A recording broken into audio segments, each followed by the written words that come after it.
My only concern is right now at the salary that I get as a family support specialist, I would not be able to live independently.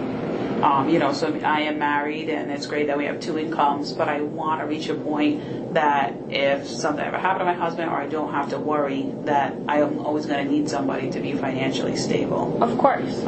So one of the things that I'm working on is if I were to work at the Autism Project and be a consultant, I would need a master's degree, but that would give me the option to be able to continue working there and have a pay that is enough that I could provide for my family independently if that ever came about. Have you considered the option of getting your master's?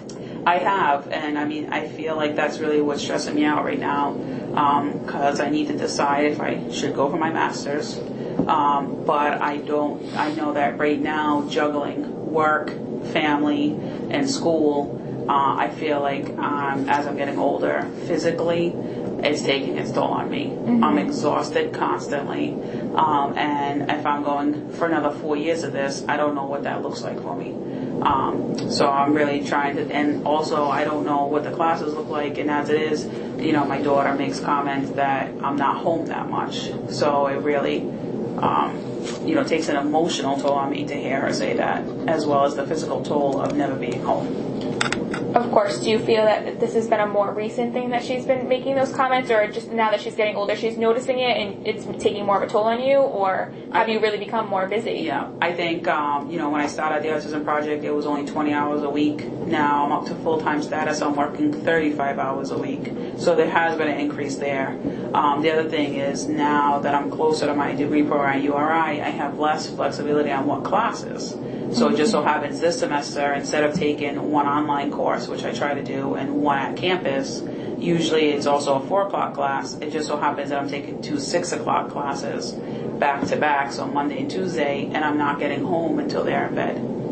Also, my job at the Autism Project, we just got this grant that allows us to do more trainings. So not only am I out Monday and Tuesday, a lot of times I'm out other evenings during the week, going to different agencies to do training on what is autism. Okay, and what do you mean trainings? What is your job at the Autism Project? So I have a training component that I do. So I train parents and professionals on what is autism spectrum disorder and what strategies you can use to make a child successful at home or at school. And then we also have a new grant that we received recently that allows us to go train professionals on developmental milestones, how to notice if a child's on target with the developmental milestones, and some activities to encourage it, and what resources are available for parents. The goal of that grant is to get kids diagnosed earlier if there is a concern of autism spectrum disorder, and get the evaluation process going sooner.